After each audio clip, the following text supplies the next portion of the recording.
നമ്മുടെ ഈ ഒരു ട്രിപ്പിൽ പങ്കെടുക്കുന്ന അല്ലെങ്കിൽ നമ്മുടെ ട്രിപ്പിൽ വന്നിട്ടുള്ള ഗ്യാങ് ആണ് ഇത്. ഞാൻ എൻ്റെ ചാനൽ ആദ്യമായിട്ട് കാണുന്നവർക്ക് വേണ്ടിയിട്ട് ഒന്ന് പരിചയപ്പെടുത്താണ്. എൻ്റെ പേര് ഷാരി എന്നാണ്. ഞാനൊരു ടൂർ ഓപ്പറേറ്ററാണ്. ഇത് ഞാൻ കണ്ടക്ട് ചെയ്ത് കൊണ്ടുപോകുന്ന ഒരു ട്രിപ്പാണ് മണാലിയിലേക്ക്. ശരിക്കും പറഞ്ഞു കഴിഞ്ഞാൽ ഇത് നമ്മൾ കഴിഞ്ഞ മെയ്യിൽ പോകേണ്ട ഒരു ട്രിപ്പാണ്. പക്ഷേ കൊറോണ ചേട്ടൻ വന്നതുകൊണ്ട് നമുക്ക് യാത്രകളും കാര്യങ്ങളൊന്നും പറ്റിയില്ലല്ലോ. അപ്പോൾ അതുകൊണ്ട് നമ്മൾ ഈ ഏപ്രിൽ 2-നാണ് നമ്മൾ പോകാനായിട്ട് തീരുമാനിച്ചിരിക്കുന്നത്. ശരിക്കും പറഞ്ഞു കഴിഞ്ഞാൽ ഈ ദിവസം വരെയും ടെൻഷനായിരുന്നു. കാര്യം അറിയാലോ, ഒരുപാട് സംസ്ഥാനങ്ങളിൽ ഇങ്ങനെ കോവിഡ് അങ്ങനെ ഭയങ്കരമായിട്ട് കൂടുതലായതുകൊണ്ടും കോവിഡ് ടെസ്റ്റ് പറയുന്നത് കൊണ്ടും ഒക്കെ നമുക്ക് ഈ ഒരു ദിവസം വരെ എന്തെങ്കിലുമൊക്കെ തടസ്സങ്ങൾ ഉണ്ടാവുമോ എന്നുള്ളൊരു ടെൻഷനായിരുന്നു. അവസാനം അതെല്ലാം മാറി ഇപ്പോൾ നമ്മുടെ ടീംസ് എല്ലാവരും എയർപോർട്ടിലെത്തി. ഈ ഒരു ഗ്യാങ് ആയിട്ട് നമ്മൾ നല്ല അടിച്ച് പൊളിച്ച് നമ്മൾ ഈ ട്രിപ്പ് പോയിട്ട് വരാം. ശരിക്കും പറഞ്ഞാൽ എല്ലാവരുടെയും ഒരു ഡ്രീമാണ് അല്ലേ മണാലി എന്ന് പറയുന്നത്. ഇങ്ങനെ എയർപോർട്ടിൽ കുറച്ച് ചടങ്ങുകളും കാര്യങ്ങളൊക്കെ ഉണ്ട്. ഇപ്പോഴത്തെ ഈ ഒരു കൊറോണ പ്രശ്നങ്ങളുള്ളത് കൊണ്ട് നമ്മൾ ഓൾറെഡി ഓൺലൈനിൽ ബോർഡിംഗ് പാസ്സൊക്കെ എടുത്തിട്ടുണ്ട്. അപ്പോൾ അതുകൊണ്ട് നമുക്ക് ഒരുപാട് സമയമൊന്നും ഇവിടെ നമുക്ക് കാര്യങ്ങളൊന്നും ചെയ്യാനായിട്ട് ഉണ്ടായിരുന്നില്ല. നമ്മുടെ ഫ്ലൈറ്റ് ഇൻഡിഗോ ആണ്. ഇപ്പം നമ്മൾ ബോർഡിംഗ് പാസ്സൊക്കെ എടുത്ത് നമ്മളിതേ ഫ്ലൈറ്റ് കയറാൻ പോവാണ്. 10 മണിക്കാണ് നമ്മളുടെ ഫ്ലൈറ്റ് എന്ന് പറയുന്നത്. നമ്മൾ ഏകദേശം ഒരു 8:30 ആയപ്പോഴത്തേക്ക് നമ്മൾ ഇവിടെ എയർപോർട്ടിലെത്തി. ബാക്കിയുള്ള കാര്യങ്ങളെല്ലാം കഴിഞ്ഞ് നമ്മുടെ ഫ്ലൈറ്റ് ഇവിടെ വന്നിട്ടുണ്ട്. ഇപ്പം നമ്മൾ പോവുകയാണ്. ശരിക്കും പറഞ്ഞു കഴിഞ്ഞാൽ ഈ പോകുന്നത് ഒരു ഓപ്പറേഷനല്ല, ഫ്ലൈറ്റ് കയറാൻ പോവുകയാണ്. ഇപ്പോഴുള്ള കാര്യങ്ങളൊക്കെ ഇങ്ങനെയാണല്ലോ. ശരിക്കും പറഞ്ഞു കഴിഞ്ഞിട്ടുണ്ടെങ്കിൽ കുറച്ച് ടെൻഷൻ ഞാൻ നേരത്തെ പറഞ്ഞതുപോലെ നല്ലോണം ഉണ്ടായിരുന്നു, ഈ യാത്ര നടക്കുമോ ഇല്ലയോ എന്നുള്ളത്. എന്തായാലും അവസാനം നമ്മൾ ഫ്ലൈറ്റിൽ കയറി എന്ന് തന്നെ പറയാം. എല്ലാവരും അവരവരുടെ സീറ്റിലൊക്കെ ഇരുന്നു. നമ്മൾ 2-3 തവണയ്ക്കായിട്ടാണ് പലർക്കും ഫ്ലൈറ്റ് ടിക്കറ്റ് എടുത്തത്. അതുകൊണ്ട് നമുക്ക് ഒരുമിച്ചൊന്നും കിട്ടിയില്ല. അവിടെ ഇവിടെയൊക്കെ ആയിട്ടാണ് ഫ്ലൈറ്റ്. ഒരാൾ തലവെക്കുന്നു. അങ്ങനെ നമ്മുടെ യാത്ര ഏകദേശം സ്റ്റാർട്ട് ചെയ്തു എന്ന് തന്നെ പറയാം. ഇപ്പം ഇങ്ങനെ പോയോണ്ടിരിക്കുകയാണ്. ശരിക്കും ഫ്ലൈറ്റ് യാത്ര എന്ന് പറയുന്നത് എപ്പോഴും നമുക്കൊരു കൗതുകം തന്നെയാണ് അല്ലേ. ഏതൊരാൾ ആദ്യമായിട്ട് പോവുകയാണെങ്കിലും അല്ലെങ്കിൽ എത്ര തവണ പോവുകയാണെന്നുണ്ടെങ്കിലും നമ്മൾ സാധാരണ ട്രാവൽ ചെയ്യുന്ന പോലെയല്ലല്ലോ. അതിൻ്റേതായിട്ടുള്ളൊരു വ്യത്യാസവും കാര്യങ്ങളൊക്കെ ഉണ്ട്. പക്ഷേ ആ ഒരു ഫ്ലൈയിങ് ടൈമിൽ എന്ന് വെച്ച് കഴിഞ്ഞാൽ ഒരു സ്റ്റാർട്ടിങ് ടൈമിൽ മാത്രമേ നമുക്ക് ആ ഒരു ക്യൂരിയോസിറ്റിയും ഒരു കൗതുകമൊക്കെ തോന്നുള്ളൂ. അത് കഴിഞ്ഞ് കുറച്ചങ്ങ് കഴിഞ്ഞിട്ടുണ്ടെങ്കിൽ വേറെ ഒന്നും കാണുകയില്ല. പ്രത്യേകിച്ച് അങ്ങനെ കാഴ്ചകളും കാര്യങ്ങളൊന്നും ഇല്ലാത്തത് കൊണ്ടും പരമ ബോറാണ്. എല്ലാവർക്കും അറിയുന്നുണ്ടാവും. ഇപ്പം ഏകദേശം നമ്മൾ കുറച്ച് പറന്ന് അത്യാവശ്യം നല്ല ഒരു ഉയരത്തിലേക്ക് ഇങ്ങനെ പോയോണ്ടിരിക്കുകയാണ്. ഇപ്പോൾ ഈ ഒരു കാഴ്ച എന്ന് പറയുന്നത് നമുക്ക് ഭയങ്കര അത്ഭുതമാണ്. കാര്യം ഇത് നമ്മളെപ്പോഴും കാണുന്ന ഒരു കാഴ്ചയല്ല. അതുകൊണ്ട് ഇങ്ങനെ കാണുമ്പോൾ നമുക്ക് ഭയങ്കര സന്തോഷമാണ്. പക്ഷേ നമുക്ക് 3 മണിക്കൂർ ഡൽഹിയിലേക്ക് എത്താനായിട്ട് സമയമെടുക്കും. അതുകൊണ്ട് തന്നെ ഞാൻ ഒരു സിനിമ ഡൗൺലോഡൊക്കെ ചെയ്തിട്ടാണ് വന്നത്. കൃഷ് എന്ന് പറയുന്ന സിനിമ ഞാനിപ്പോൾ ഇങ്ങനെ കണ്ടുകൊണ്ടിരിക്കുകയാണ് കേട്ടോ. ഇപ്പോൾ പറയുകയാണെന്നുണ്ടെങ്കിൽ നമുക്കറിയാലോ, ഫ്ലൈറ്റ് ഏകദേശം നമ്മൾ ലാൻഡ് ചെയ്യുന്നതിന് ഒരു അരമണിക്കൂറൊക്കെ മുമ്പ് നമ്മൾ ഇപ്പം ഇത്രയും സമയത്ത് എത്തും അല്ലെങ്കിൽ ലാൻഡ് ചെയ്യാം, ഇത്ര സമയമാണ് എടുക്കുന്നത്, ഇപ്പം ഇത്രയും ഫീറ്റിലാണ് പോകുന്നത് എന്നൊക്കെ ഇവർ ഇൻഫർമേഷൻ പറയും നമ്മളുടെ അടുത്ത്. ഇപ്പം നമ്മൾ ഡൽഹിയിൽ കാലുകുത്താൻ പോവുകയാണ്. അപ്പോൾ അങ്ങനെ 3 മണിക്കൂർ കറക്റ്റ് 3 മണിക്കൂർ സമയം തന്നെയാണ് ഇങ്ങോട്ടേക്ക് എടുത്തത് കേട്ടോ. ഇപ്പം നമ്മൾ ലാൻഡ് ചെയ്തു. ഇനി നമ്മളുടെ ബാഗേജൊക്കെ എടുക്കണം. അറിയാലോ, ഡൽഹി എയർപോർട്ട് എന്ന് പറയുന്നത് വലിയൊരു എയർപോർട്ടാണ്. ബാഗേജൊക്കെ എടുക്കാൻ വേണ്ടിയിട്ട് നമ്മളിങ്ങനെ ഓരോരുത്തരായിട്ട് ഇങ്ങനെ പോയോണ്ടിരിക്കുകയാണ്. നമ്മൾ വന്ന ഫ്ലൈറ്റിൻ്റെ ഒരു പകുതി കാണാനുണ്ട് അല്ലേ. ഓക്കെ, ഇനിയിപ്പോൾ ഇവിടെ എത്ര സമയം എടുക്കുമെന്നൊന്നും പറയാൻ പറ്റില്ല. എന്തായാലും നമ്മളെ പിക്ക് ചെയ്യാൻ വേണ്ടിയിട്ട് ഡൽഹിയിൽ നമുക്ക് സിബു ചേട്ടൻ എന്ന് പറഞ്ഞിട്ടൊരു ചേട്ടൻ നമ്മളെ വെയിറ്റ് ചെയ്യുന്നുണ്ട്.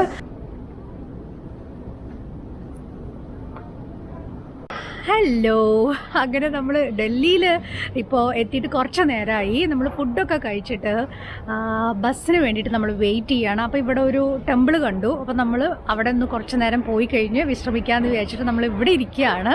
ഇനി നമ്മുടെ സമയമാകുമ്പോൾ നമ്മൾ ബസ്സിൽ കയറും. അങ്ങനെ നമ്മൾ മണാലി പോവുകയാണ്. ഈ ഒരു ട്രിപ്പിൽ ഞാൻ ഓൾറെഡി പറഞ്ഞല്ലോ 12 പേരാണ് ഉള്ളത്, മൊത്തം ഞാനടക്കം. അപ്പോൾ എന്തായാലും ശരിക്കും പറഞ്ഞു കഴിഞ്ഞാൽ ഞങ്ങൾ വളരെ എക്സൈറ്റഡ് ആണ് മണാലി പോകാൻ വേണ്ടിയിട്ട്. ആദ്യമായിട്ടാണ് നോർത്തിലേക്ക് ഒരു ട്രിപ്പ് കണ്ടക്ട് ചെയ്യുന്നത്. അപ്പോൾ അതിൻ്റെ ഒരു എക്സൈറ്റ്മെൻറ്റും ഉണ്ട്. അപ്പോൾ എന്തായാലും ബാക്കി കാഴ്ചകൾ, ബസ്സിലുള്ള കാര്യങ്ങൾ അല്ലെങ്കിൽ ബസ്സിൽ പോകുന്ന വഴി, ഇതൊക്കെ കുറച്ചൊക്കെ കാണിക്കാം. പിന്നെ രാത്രിയാണല്ലോ ഫുൾ ജേണി ഉള്ളത്. അപ്പോൾ അതുകൊണ്ട് അധികം കാണിക്കാനായിട്ട് പറ്റില്ല. പിന്നെ രാവിലെയുള്ള കാര്യങ്ങൾ അതൊക്കെ കാണിക്കാം. അപ്പോൾ എന്തായാലും ഇനി കുറച്ചും കൂടെ കഴിഞ്ഞാൽ നമ്മൾ ബസ്സിലേക്ക് കയറും. അപ്പോൾ അവിടുന്ന് കാണാം. അങ്ങനെ നമ്മുടെ ബസ് സ്റ്റാർട്ട് ചെയ്തു. നല്ല ബസ്സാണ് കേട്ടോ, അതുകൊണ്ട് വലിയൊരു പ്രശ്നമൊന്നും തോന്നിയില്ല. ഇപ്പം ദേ രാവിലെയാണ്, 6:30 സമയമാണ്. എല്ലാവരും അവരവരുടെ കാര്യങ്ങളിലേക്കുള്ള ഓട്ടത്തിലാണ്. കുറച്ചും കൂടെ അങ്ങ് വന്നു കഴിഞ്ഞപ്പോഴാണ് മനസ്സിലായത് റോഡൊന്നും അത്ര ഒരു സംഭവമല്ല. പിന്നെയുള്ള ഏക ആശ്വാസം എന്ന് പറയുന്നത് ഈ സൈഡിലൂടെ ഒന്ന് നോക്കിയേ, നമ്മളിത് ഏതോ ഒരു ലോകത്തെത്തിയൊരു ഫീലാണ്. എന്തൊരു ഭംഗിയല്ലേ.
രാത്രി അത്ര നന്നായിട്ട് ഉറങ്ങിയോന്ന് വെച്ച് കഴിഞ്ഞാൽ അങ്ങനെ പറയാൻ പറ്റില്ല. നമ്മളുടെ ബെഡ്റൂമിലല്ലല്ലോ, നമ്മൾ ബസ്സിലല്ലേ, അപ്പോൾ അതിൻ്റേതായിട്ടുള്ള കുറച്ച് പ്രശ്നങ്ങളൊക്കെ ഉണ്ടായിരുന്നു. പക്ഷെ എന്നാലും യാത്രയൊക്കെ സുഖമായിരുന്നു. ഇത്ര മണിക്കൂർ യാത്ര എന്നൊന്നും നമുക്ക് ഫീലില്ല. രാവിലെ ഈ കാഴ്ചയൊക്കെ കാണുമ്പോൾ പിന്നെ നമുക്ക് ആ ക്ഷീണമൊക്കെ അങ്ങ് പോയി പോകും കേട്ടോ. ഈ ആണുങ്ങൾക്ക് യാത്രയിൽ ഒരു ബാത്റൂം പോകുക എന്ന് പറയുന്നത് ഒരു ബുദ്ധിമുട്ടുള്ളൊരു കാര്യമില്ല. പക്ഷെ ലേഡീസിനെ സംബന്ധിച്ച് ആ ഒരു കാര്യം എന്ന് പറയുന്നത് ഭയങ്കര ബുദ്ധിമുട്ടാണ്. ഇപ്പം ഇന്നലെ നമ്മൾ രാത്രി ഭക്ഷണം കഴിച്ച് ബസ്സിൽ കയറിയിട്ട് ഇപ്പം ഇത്രയും സമയമായിട്ടും ബസ്സൊന്നും നിർത്തിയിട്ടില്ല. ഒരു ബാത്റൂം ഫെസിലിറ്റി പറഞ്ഞാൽ ഇങ്ങനത്തെ സ്ഥലങ്ങളിലൊക്കെ വളരെ കുറവായിരിക്കും. പക്ഷെ ഒരു സ്പോട്ടിൽ നിർത്തും. അവിടേക്കാണ് ഇപ്പം നമ്മൾ എത്താൻ പോണത്.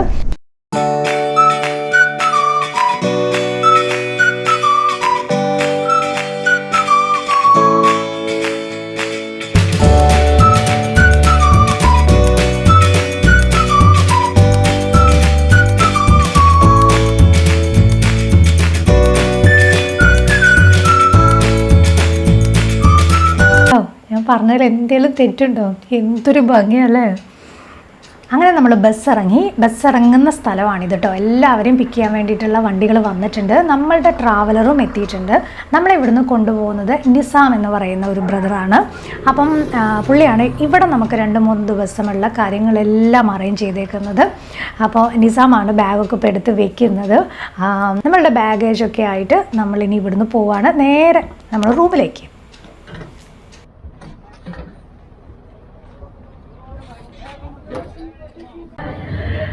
അങ്ങനെ നമ്മളിപ്പോൾ റൂമിൽ വന്നു, ചെക്ക് ഇൻ ചെയ്തു.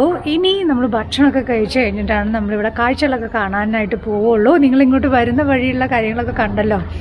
ആകെ ടയേർഡ് എന്ന് പറഞ്ഞു കഴിഞ്ഞാൽ ആകെ ടയേർഡാണ്. ഇന്നലെ രാവിലെ തൊട്ട് നമ്മൾ യാത്രയായിരുന്നല്ലോ. അപ്പോൾ ഇനി നമ്മളൊന്ന് ഫ്രഷായിട്ട് ബ്രേക്ക്ഫാസ്റ്റൊക്കെ കഴിച്ചിട്ട് ഇനി മണാലിയിലുള്ള കാഴ്ചകൾ കാണാനാണ് നമ്മൾ പോകുന്നത്. അപ്പോൾ എന്തായാലും ഈ ഒരു കുഞ്ഞു വീഡിയോ ഞാനിവിടെ അവസാനിപ്പിക്കുകയാണ്. മണാലിയിലെ കാഴ്ചകൾ കാണാനായിട്ട് നിങ്ങൾ എൻ്റെ ചാനൽ ഇതുവരെ സബ്സ്ക്രൈബ് ചെയ്തിട്ടില്ല എന്നുണ്ടെങ്കിൽ ചെയ്യാൻ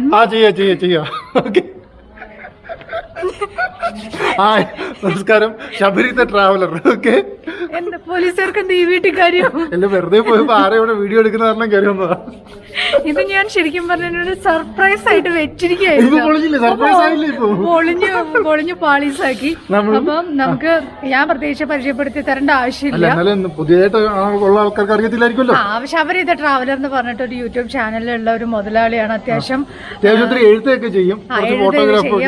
അപ്പൊ യാത്ര ചെയ്യാൻ ഭയങ്കര ഇഷ്ടമുള്ള കാടും മലകളും ഒക്കെ താണ്ടുന്ന ഒരു മനുഷ്യനാണ്. അപ്പൊ പക്ഷെ ഈ ഒരു ട്രിപ്പില് ആദ്യമായിട്ടാണ് ഫ്ലൈറ്റ് കയറിയത്. എങ്ങനെ ഉണ്ടായിരുന്ന എക്സ്പീരിയൻസ്? പറ. സത്യം പറഞ്ഞാൽ ജനശതാബ്ദി ഇതിനേക്കാളും നല്ലതാണ്. ഞാൻ ഒന്നും ചോദിച്ചില്ല. അതെ, ഈ സത്യം പറഞ്ഞാൽ ഇങ്ങനെ ഒരു ട്രിപ്പ് നടന്നത്, ഞാൻ സാധാരണ സൗത്ത് ഇന്ത്യ മാത്രമാണ് കവർ ചെയ്ത് നടന്നത്. ലീവ് ഒന്നും കിട്ടത്തില്ല ഓഫീസിൽ നിന്ന്. അപ്പൊ ഒരു 4 ദിവസം ലീവ് ഉണ്ടെന്ന് പറഞ്ഞപ്പോഴത്തേക്ക് ഷാരി പറഞ്ഞു, എന്നാ പിന്നെ താൻ കൂടെ പോരെ, മണാലിയൊക്കെ കണ്ടിട്ട് വരാന്ന് പറഞ്ഞു. അങ്ങനെയാണ് ഇത് ഇങ്ങനെ ഒരു ചാൻസ് കിട്ടി, അപ്പോഴും ഇങ്ങോട്ട് വെച്ച് വിട്ടേന്ന് പറയാം. അപ്പൊ ഈ ക്രെഡിറ്റ് മൊത്തം, എന്റെ മണാലി യാത്രയുടെ ക്രെഡിറ്റ് മൊത്തം നമ്മുടെ ഷാരി സ്വേക്ക് കൊടുക്കുകയാണ്. വല്ലാണ്ട് കൈ നോക്കണല്ല. അപ്പൊ എന്തായാലും ഇനി മണാലി കാഴ്ചകളാണ്. അപ്പൊ എന്തായാലും ഞാനും വീഡിയോ എടുക്കുന്നുണ്ട്, ശബരി എടുക്കുന്നുണ്ട്. അപ്പൊ 2 പേരുടെ ചാനലിലൂടെയും മണാലി കാഴ്ചകൾ നിങ്ങൾക്ക് കാണാൻ പറ്റും. ശബരിയുടെ ചാനൽ നിങ്ങൾ സബ്സ്ക്രൈബ് ചെയ്തിട്ടില്ല എന്നുണ്ടെങ്കിൽ എന്തായാലും ചെയ്യുക. ശബരി ദ ട്രാവലർ എന്നാണ് കേട്ടോ അതിന്റെ പേര്, യൂട്യൂബ് ചാനലിന്റെ പേര്. അപ്പൊ എന്തായാലും ഈ വീഡിയോ ഞാനിവിടെ അവസാനിപ്പിക്കുകയാണ്. ഇനി നമുക്ക് പിന്നെ കുറച്ച് ഫ്രഷ് ആവാനൊക്കെ ഉണ്ട്, മേക്കപ്പ് ഒക്കെ പോയേ. അപ്പൊ അതുകൊണ്ട് ബാക്കി അടുത്ത വീഡിയോയിൽ കാണാം. ചാനൽ ആദ്യമായിട്ടാണ് കാണുന്നെങ്കിൽ സബ്സ്ക്രൈബ് ചെയ്യാൻ മറക്കരുത്. അപ്പൊ എല്ലാം പറഞ്ഞ പോലെ അടുത്ത വീഡിയോസുമായിട്ട് നമ്മൾ ഉടനെ വരും. വെയിറ്റ് ചെയ്യും.